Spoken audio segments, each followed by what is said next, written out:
Daniel പ്രവചനം 9:2.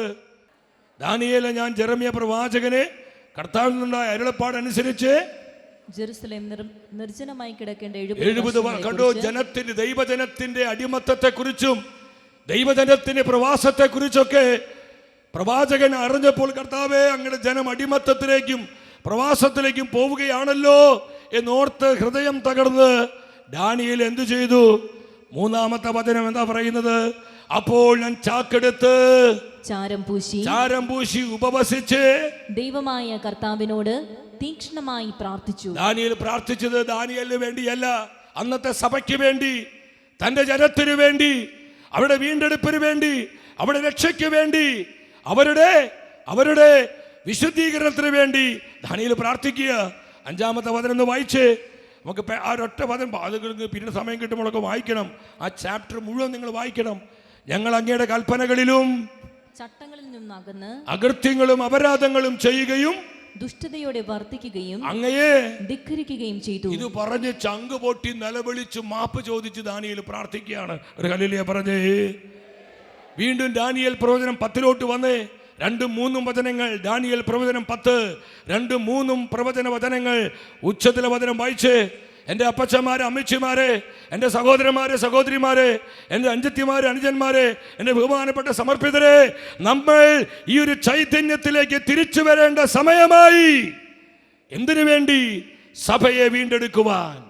എന്തിനു വേണ്ടി? കുടുംബങ്ങളെ ശുദ്ധീകരിക്കുവാൻ. എന്തിനു വേണ്ടി? ഈ തലമുറയെ നിത്യജീവനിലേക്ക് നയിക്കുവാൻ.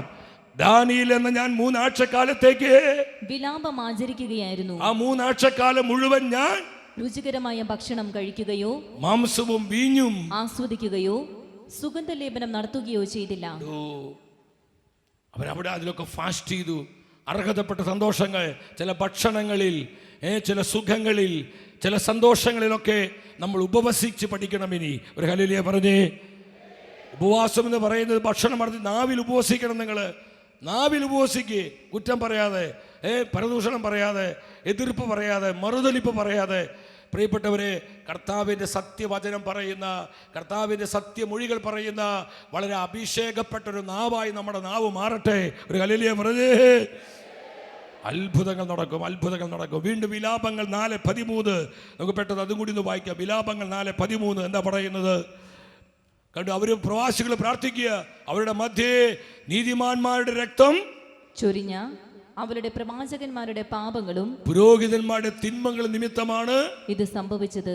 തെരഞ്ഞെടുക്കപ്പെട്ടവരുടെ അവിശ്വസ്തതകള്, ഇതിനൊക്കെ വേണ്ടി നമ്മൾ പ്രാർത്ഥിക്കണം.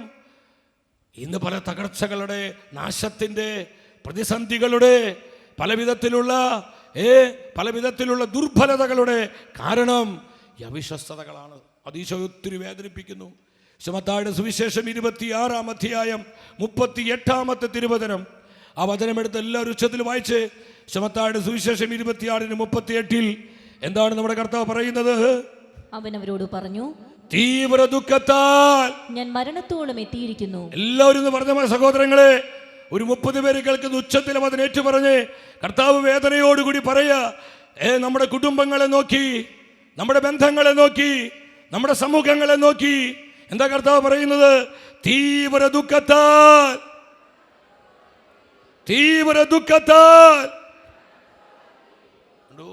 അന്ന് ജെറുസലേം നോക്കി കരഞ്ഞ കർത്താവ് ഇന്ന് നമ്മുടെ കുടുംബങ്ങളെ നോക്കി കരയുകയാണ്. സഹോദരങ്ങളെ, നമ്മുടെ സമർപ്പിത സമൂഹങ്ങളെ നോക്കി കർത്താവ് കരയുന്നു. നമ്മുടെ യുവമക്കളെ നോക്കി കരയുന്നു. നമ്മുടെ സഭാ കൂട്ടായ്മകളെ നോക്കി കർത്താവ് വേദനയോടെ കരയുക. ജെറുസലേം, ജെറുസലേം എന്ന് വിളിച്ച് കരഞ്ഞതുപോലെ കർത്താവ് ഇന്ന് കരയുക. ഞാൻ പറയട്ടെ, നമ്മുടെ കർത്താവിന്റെ കണ്ണുനീര് നമ്മുടെ കണ്ണുനീരായി ഏറ്റെടുക്കുവാൻ തീരുമാനമുള്ള, സമർപ്പണമുള്ള എത്ര പേര് ഇതിനകത്തിരിപ്പുണ്ട്? അവർ ഉച്ചത്തിൽ ഹല്ലേലൂയ പറയട്ടെ. ഓ യേശുവേ, ഓ കർത്താവിന്റെ കണ്ണുനീര്, അമ്മേ, നമ്മുടെ കണ്ണുനീരാവണം. കർത്താവിന്റെ ഹൃദയത്തിന്റെ വേദന നമ്മുടെ ഹൃദയത്തിന്റെ വേദനയാകണം. അവിടെയാണ് യഥാർത്ഥ മിഷൻ ആരംഭിക്കുന്നത്. ഇന്ന് എന്തുകൊണ്ട് സഭ വളരാത്തത്? ഇന്ന് പലപ്പോഴും ഒരു ആത്മീയ വന്ധ്യതയാണ്. ആത്മീയ വന്ധ്യത. കുഞ്ഞുങ്ങൾ ഉണ്ടാകുന്നില്ല, സഭ വളർച്ച കിട്ടുന്നില്ല, മാനസാന്തരം ഉണ്ടാകുന്നില്ല. എന്താ കാരണം? ഈറ്റുനോവ് നഷ്ടപ്പെട്ടു പോയി. ഹൃദയഭാരമില്ല, നോവില്ല. അപ്പനെ എനിക്ക് എൻ്റെ കാര്യം, എനിക്ക് എൻ്റെ വീട്, എൻ്റെ മക്കൾ, എൻ്റെ കാര്യം, എനിക്ക് എൻ്റെ അത്. അല്ലാതെ സഭയെക്കുറിച്ചോ നശിക്കുന്ന ആത്മാക്കളെക്കുറിച്ചോ ഒന്നും ഭാരമില്ലാത്തവരായി നമ്മൾ മാറുന്നു, വേദനയില്ലാത്തവരായി മാറുന്നു. കർത്താവ് ചോദിക്കുക, എൻ്റെ കണ്ണുനീര് നിനക്ക് ഏറ്റെടുക്കാൻ പറ്റുമോ? എൻ്റെ ഹൃദയത്തിൻ്റെ വേദന നിനക്ക് ഏറ്റെടുക്കാൻ പറ്റുമോ? അതിനോട് യേശു പറയാൻ നമുക്ക് എത്ര പേർക്ക് പറ്റും? Yes lord, I am ready lord എന്ന് പറഞ്ഞ് കർത്താവിനായി ഒരു സമർപ്പണം നടത്താൻ തീരുമാനമുള്ള എത്ര പേര് ഇതിനകത്തിരിപ്പുണ്ട്? എത്ര പേരുണ്ട്? ഞാൻ ആത്മാർത്ഥമായിട്ട് ചോദിക്കുക, എത്ര പേരുണ്ട്?